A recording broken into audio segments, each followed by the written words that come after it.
മടമ്പത്ത് വെച്ച് നടന്ന ഇരിക്കൂർ ഉപജില്ല ക്ലിഡീസ് വിഭാഗം കായികമേളയിൽ ഓവറോൾ ചാമ്പ്യൻഷിപ്പ് കരസ്ഥമാക്കി വയത്തൂർ യു പി സ്കൂൾ. ഉപജില്ലയിലെ ഏകദേശം 80ഓളം സ്കൂളുകളോട് മത്സരിച്ചാണ് വയത്തൂർ യു പി സ്കൂൾ ചരിത്ര നേട്ടം സ്വന്തമാക്കിയത്. പരിമിതമായ സൗകര്യങ്ങളിൽ നിന്നും കഠിന പരിശ്രമത്തിന്റെ ഫലമായിട്ടാണ് കുട്ടികൾക്ക് ഈ നേട്ടം സ്വന്തമാക്കാൻ സാധിച്ചത്. 100 മീറ്റർ, 200 മീറ്റർ എന്നിവയിൽ 1ാം സ്ഥാനവും ലോങ് ജമ്പിൽ 2ാം സ്ഥാനവും നേടി വയത്തൂർ യു പി സ്കൂളിലെ ഗ്ലോറിയ അന്ന ജോൺ കായികമേളയിലെ വ്യക്തിഗത ചാമ്പ്യൻഷിപ്പ് പട്ടം കരസ്ഥമാക്കി. അധ്യാപകർക്കുള്ള ഓട്ടമത്സരത്തിൽ സ്കൂൾ അധ്യാപിക ബിൻസി ജോസഫ് 3ാം സ്ഥാനം കരസ്ഥമാക്കി.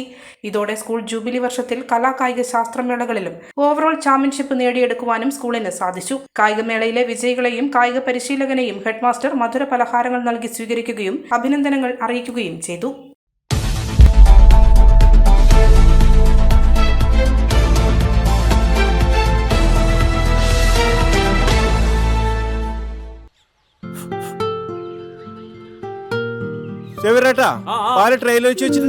ഉണ്ണിയായി ആ ഒട്ടുപാലം മുഴുവൻ എടുത്തു വെച്ചില്ലേ? അതെന്ത് ചോദ്യാന്ന്?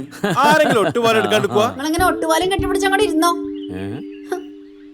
എന്റെ മനുഷ്യ റബ്ബർ ഷീറ്റ് ഇങ്ങനെ കുന്നുകൂട്ടിട്ട് എന്തോ ഉണ്ടാക്കാനാ? എന്നെ എന്തായാലും മതി, എന്റെ ഷീറ്റിനെ കളിച്ച് എന്റെ കയ്യിൽ നിന്ന് മേടിക്കുന്നീ. അത് കറക്റ്റ്. ഉള്ള സമയത്ത് ഇതൊക്കെ ഒന്ന് തൂക്കി വിട്ടിട്ട് കാശൊന്നും കൊണ്ടെത്താ മനുഷ്യ. MS ഗോൾഡ് പോയി കുറച്ച് സ്വർണം വാങ്ങട്ടെ. അത് യോറിന് എന്ത്? ഇതിന്റെയൊക്കെ വില എപ്പോഴാ കുത്തനെ വീഴുന്ന ആർക്കറിയാം മനുഷ്യ. സിസിലി ആ പറഞ്ഞത് നേരാണ് സേവ.